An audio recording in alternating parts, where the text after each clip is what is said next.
someone has asked you to sit on a board. What does that mean? What do you do? It can be very overwhelming.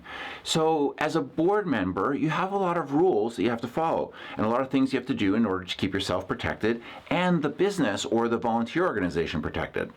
A board is kind of like the group that decides which direction an organization goes.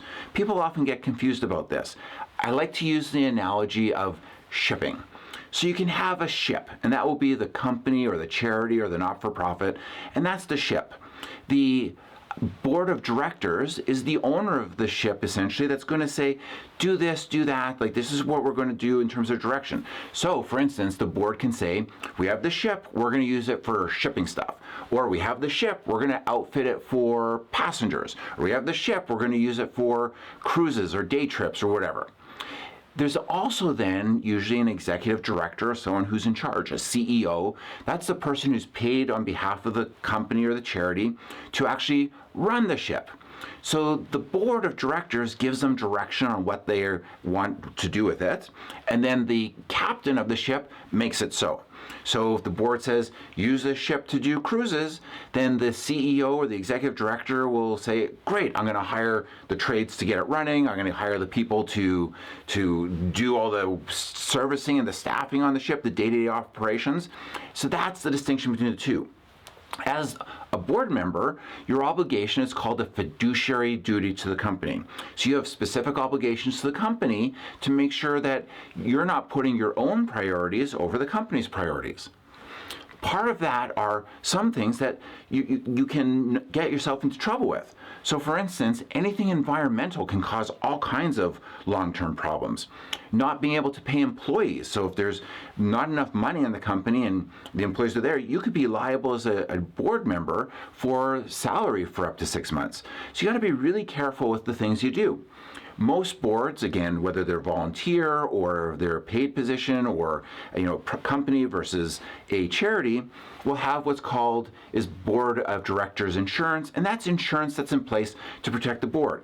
You still have an obligation to do the right thing and do your best. And the courts know that when people are on a board, they don't expect every choice to be the perfect choice, but they want to see consistent behavior where people are actually putting their minds and attention to the business or the charity. If you don't, you pass the budget for the organization, but you never look at them, you don't pay attention to them, well, that could get you in trouble. So as a board member, you want to make sure that you're doing the best of your ability to do it. If you can't, you just don't have the time, then it's one of those positions where you probably want to resign from. If you have that time, put it in, and it can be very satisfying in terms of volunteer work, as well as for a company and watching it grow and helping manage that growth and giving it a little direction as a director to make it excel and exceed. Now, as a director, you're not necessarily also a shareholder. You might not have any financial interest in it. Sometimes they'll give you a little stipend or a little honorarium. Sometimes they'll pay people to be sitting on boards. It really depends on the organization and what's going on. If you have questions about what your obligations are specifically in day-to-day, then the board might need a retreat because every board should have a full understanding of their obligations in order to be a good director of that company or charity or not-for-profit. So work together as a group. If you find it's just you can do some research to some great places. Even things like how to run a meeting, a board meeting efficiently, is something that takes time. There are rules for running the meetings so that everyone has a say and that there's respect and there's a process so things don't get out of control.